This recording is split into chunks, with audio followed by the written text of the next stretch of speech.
ডলারের উপর আস্থা হারাচ্ছে মানুষ, ভরসা স্বর্ণে। আসসালামু আলাইকুম। বিশ্ব মুদ্রা ব্যবস্থায় ডলারের উপর মানুষ কি আস্থা হারিয়ে ফেলেছে? স্বর্ণ কি ডলারের বিকল্প হিসাবে ফিরে পেতে যাচ্ছে তার আগের অবস্থান? টুডে অ্যান্ড টুমোরো চ্যানেলের আজকের পর্বে আমরা জানাবো সেসব প্রশ্নের উত্তর। চলুন তাহলে শুরু করি। ইউক্রেনে রাশিয়ার আগ্রাসনের পর থেকেই মূলত পশ্চিমা বিশ্বের সাথে রুশ কূটনৈতিক সংকট শুরু হয়, আর সেই কারণেই ডলারের উপর নির্ভরশীলতা কমিয়ে আনতে চাচ্ছে বিশ্বের বিভিন্ন দেশ।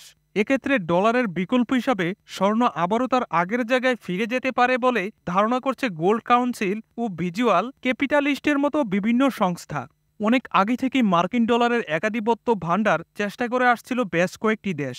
সেসব দেশের অনেকেই ভালো অবস্থানে আছে, আবার অনেকেই দিতে হয়েছে চরম মূল্য। তবে সম্প্রতি রাশিয়া চীনের সৌহার্দ্য ও ডলারের বিপরীতে বিশ্বের অন্যান্য মুদ্রার অবনমনের পর দিনকে দিন ডলারের উপর মানুষ আস্থা হারাচ্ছে।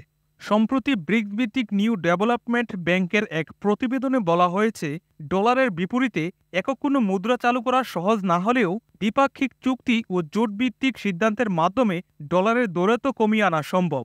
ইতিমধ্যেই ব্রিক্স ভিত্তিক দেশগুলো নিজেদের মধ্যে আন্তঃমুদ্রা সম্পর্কে ব্যবসা শুরু করে দিয়েছে। শুধু ব্রিক্স না, ব্রিক্সের বাইরের দেশগুলোও ব্রিক্সভুক্ত দেশের সঙ্গে আঞ্চলিক মুদ্রায় ব্যবসা করা শুরু করেছে।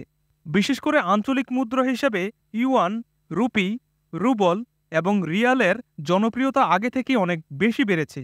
ইরাকের সাবেক প্রেসিডেন্ট সাদ্দাম হোসেন ডলারের পরিবর্তে রপ্তানিতে স্বর্ণভিত্তিক মুদ্রা ব্যবস্থা চালু করতে চেয়েছিলেন। এতে মার্কিনিরা খেপে যায় এবং এ কারণেই ২০০৩ সালে যুক্তরাষ্ট্রের মিত্রবাহিনী ইরাক আক্রমণ করে এবং সাদ্দাম হোসেনকে ক্ষমতাচ্যুত করে।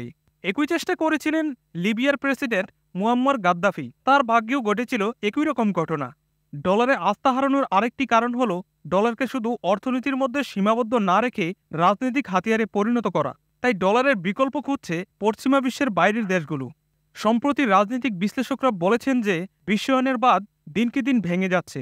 রাশিয়া তেল গ্যাসের ব্যবসা করছে রুবলের মাধ্যমে। চীন ইউয়ানকে শক্তিশালী করতে সর্বাত্মক চেষ্টা চালিয়ে যাচ্ছে। সম্প্রতি ভারত রুপিকে আন্তর্জাতিক মুদ্রায় পরিণত করতে চায় বলে জানিয়েছে দেশটির রিজার্ভ ব্যাংক। এ অবস্থায় যত দিন যাচ্ছে G2G চুক্তিগুলো তত বেশি শক্তিশালী হয়ে উঠছে।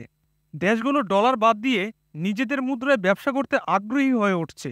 সম্প্রতি ইরান রাশিয়া এমনই একটি চুক্তি করেছে যেখানে ডলার নয়, ব্যবসা হবে রিয়াল আর রুবলের মাধ্যমে। স্বর্ণকে বিনিময়ের এবং মানদণ্ডের সবচেয়ে সহজ মাধ্যম হিসাবে দেখছে বিশ্বের অনেক দেশ।